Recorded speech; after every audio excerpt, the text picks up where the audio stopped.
Good morning everyone, আসসালামু আলাইকুম। আশা করি সবাই অনেক ভালো আছেন। আলহামদুলিল্লাহ আমিও অনেক ভালো আছি। তো এটা হচ্ছে 1 জানুয়ারি 2025-এর ভিডিওটা অনেকদিন আগে করা হলেও এখন আমি পোস্ট করছি, তার কারণ হচ্ছে আমি ভয়েস এড দিতে পারছিলাম না, কারণ সময় পাচ্ছিলাম না সেরকম একটা। তো সেদিন সকাল 9টায় আমি শিলিগুড়ি যাই, আর 9টা বেজে গেছে তখনও দেখতে পাচ্ছি কি কুয়াশা ছিল, প্রচুর পরিমাণ ঠান্ডা আর কুয়াশা ছিল। তো বেশ কিছুদিন ধরে আমার কোনো ভিডিও পোস্ট করতে পারছি না, কারণ আমার হাতে সেরকম একটা সময় পাচ্ছিলাম না, খুব ব্যস্ত হয়ে পড়েছি কয়েকদিন ধরে। অনেকে আমাকে মেসেজ করেছিল যে তোমার ভিডিও এখন কেন আসে না, তুমি কি ভিডিও আর পোস্ট করবে না? তো আসলে সেরকম কিছু না, আমি আসলে সময় পাচ্ছিলাম না ভিডিও পোস্ট করার, সেজন্য আমি ভিডিও আপলোড করতে পারি না। ইনশাল্লাহ এখন থেকে চেষ্টা করব ভিডিও টাইমলি পোস্ট করার। যাই হোক, আমি যে কারণে শিলিগুড়ি এসেছিলাম সকালে সেটা আমার হয়ে গেছে, আর আমার সাথে যারা এসেছিল তার বাড়ি চলে গেছে, আর আমি এখান থেকে এখন চলে যাব দোকানে। তো আমি এখানে কিছুক্ষণ ওয়েট করব আমার বোনদের জন্য, ওরা আসবে, তারপরে একসাথে আমরা এখান থেকে চলে যাবো।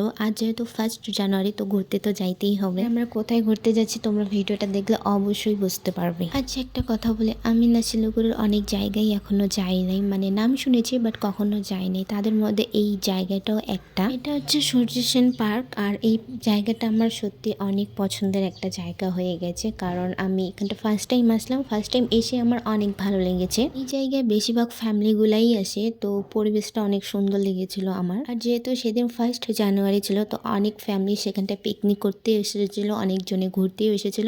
সেদিন অনেক ভিড় ছিল, প্রচুর পরিমাণ ভিড় ছিল। আমরা এসেছিলাম কটা, 2টার দিকে হবে, 2টার দিকে এসেছিলাম, 4টার দিকে আমরা বের হয়ে গেছিলাম। তারপরে খাওয়া দাওয়া করে যখন বাড়ি আসতেছিলাম, তখন একটা মলে দেখছি যে অনেক ডিসকাউন্ট চলতেছিল, তখন ওখানটা কিছু শপিং করে নিয়েছিলাম। তো আজকের ভিডিও এই পর্যন্ত, আবার দেখা হচ্ছে পরের কোনো ভিডিওর সাথে।